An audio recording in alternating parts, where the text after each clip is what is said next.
like reject you, and we're getting ahead of ourselves here. Let's describe the I episode know. as we're going down.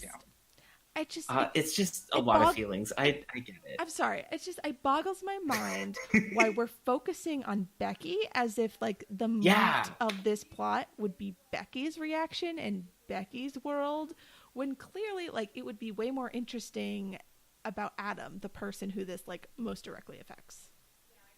And can I say, what an apt name. Becky is like, that's, it just fits. Her last name is Baker. And, oh, that's unfortunate, but also fitting. I think Holland and Kelsey Let's, like address her as Becky Baker, like first name, last name, whenever they record. Becky Baker, stop talking. Becky Baker, Yeah. Nightmare Maker. Okay, so all right. we get a taste of all the plots. Then it comes up, there's going to be this director in town teaching film class for a week or something like that. His name is Brett Barnett, because they're really into alliterations with the letter B. And so Eli, film dude, DeVionardo C dresser, like, is, hey, I'm going to convince this guy that he is in love with me in film sense, and he's going to write me a recommendation letter for NYU, and I'm going to get in, and it's going to be great. So that's that plot. And then we get to the other big plot that... I'm sorry, I found another fashion note, and it's that Marisol's hair is bad. Marisol that sounds accurate. is the only black girl on the show, and she has like a real harsh bang right now, and it's unfortunate. Like, not as bad as Katie's bangs, I don't think, but reminiscent. Bangs are a hard look to pull off. Like that harsh, is straight bang, like a bob. They have to hit your forehead immaculately, or it's not gonna go great. I mean, you know, like if you have bangs, pull them off, like good for you. Thank it's a look, and it is something that takes like, yeah, you have good bangs, but you kind of master it by like doing the side sweep a little bit too. Like it has like a kind of swoopiness, swoop to it. It's not this like super harsh, straight across, up and down kind of deal. I know. I cannot pull that off. It makes me look like a fat nerd. I don't. Can anybody pull it off? Maybe for like really like skinny women. Jenner I don't know. Shit. Yeah, I mean, I have a running theory that like really hot skinny people don't actually have good fashion sense. It's that we sexualize them. No, you don't so have much. to. Yeah, we sexualize them so much that we think what they wear looks good when it's probably most likely garbage. Sorry, more hot takes. All for good me. points. Okay, so Bianca's engaged. Yeah. We watched this episode like way before Holland and Kelsey like caught up podcast wise. So I went in pretty blind, and I had no idea that fucking Drew, this mess of a human being, proposed. Oh, Drew. Like, Drew is... You have thoughts on Drew, so I'm Drew gonna is problems. You take over for a sec. Yeah, Drew is just a lot of problems. He's got anger issues. He is not a kind person to his mother, who legitimately wishes the best for him. When last time I saw him, and the last time, I'm going to be honest to you, I've really engaged with Degrassi content, he was in a fight club.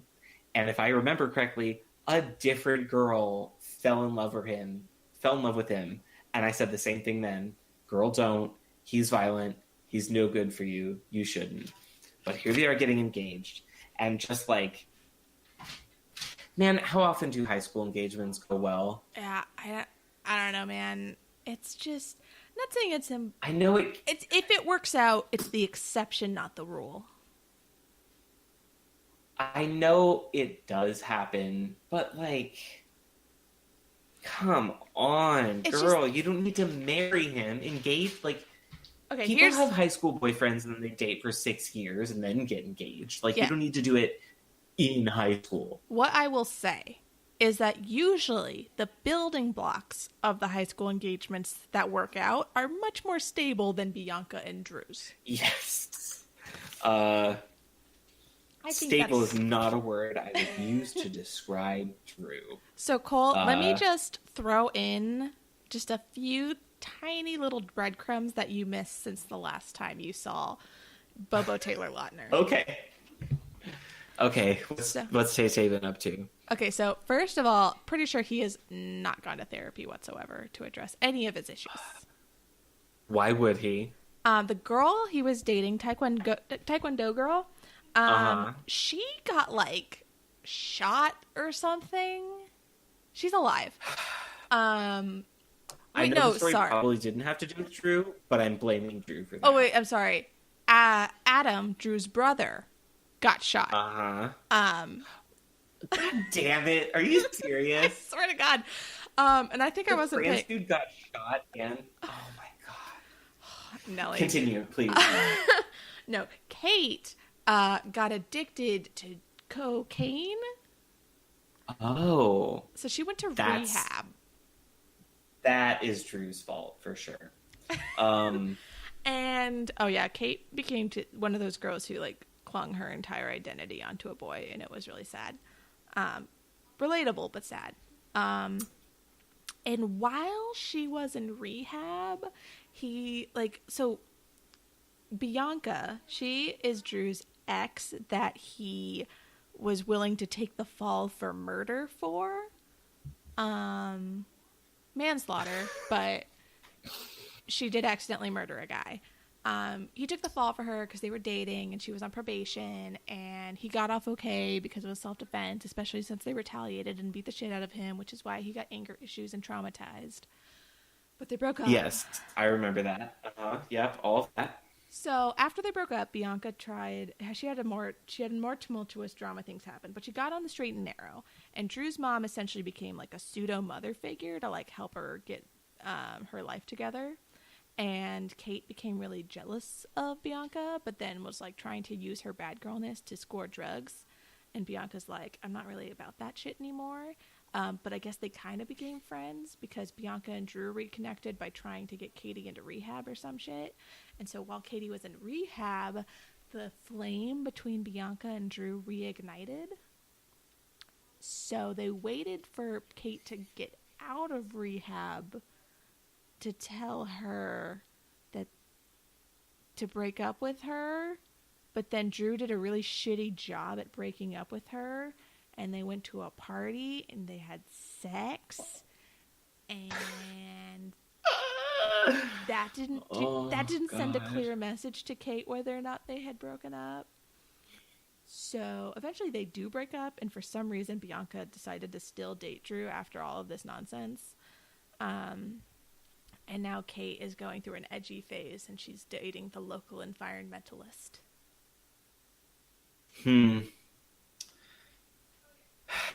The worst part is, as ridiculous as this sounds, I've met all of these people before. Like back in my hometown, people did some dumb things and like continue to make bad decisions a lot of the time. So, it's hard. Yeah. Life is hard. I just wanted to paint this Choices picture are hard. because Drew is on a different fucking show. Yeah. He was on a show where people get murdered, manslaughtered. Yeah. Fight clubs happen. And whatever. And then he's on NCIS, and everybody else is on like Glee. Okay, so Drew and Bianca are on Discount OC. Adam and Becky are on Alternate Universe 7th Heaven. And then Eli and Claire are on Full House. Yeah. Yeah, I see all of that. All right, we should probably explain to people what that means. And that also kind of works as far as like what show I want to watch the most, like in order. Same. Although we did mention this during the episode, so like I stopped watching Degrassi before Holland stopped watching Degrassi. But if I had continued to watch, if I would never have watched through season 11. Like, I'm sorry, y'all, that was some rough season. But like, baby Allegra would have, oh my god, so many feelings towards Adam. But okay, we need to continue. Yeah, we really need to continue. We're like 10 minutes into this 45-minute long episode. Yeah. Bianca's engaged and they have not told Drew's mom. Yeah, so they want to tell Drew's mom or something along to do with that. And my favorite favorite part is that Fiona, the rich girl who paid for a kidney with $20,000 in cash and a dress, she totally slams Bianca's ring. She's like, that's a shit ring. Paraphrasing. So, great. She deserves it. I didn't even recognize that was the girl, honestly. So then all of a sudden we're back to Becky and Adam, and Becky approaches Adam by saying, homeostasis, pretty cool, huh? Because she's trying to work up the courage to ask a boy out, and you clearly start with that killer opening line. Yeah. Homeostasis. Oh. Love it. Did we mention that Becky loves Adam now and is not transphobic to him anymore? I don't know if that's news people knows, but now she's in love with him for reasons I don't know yet. Yeah.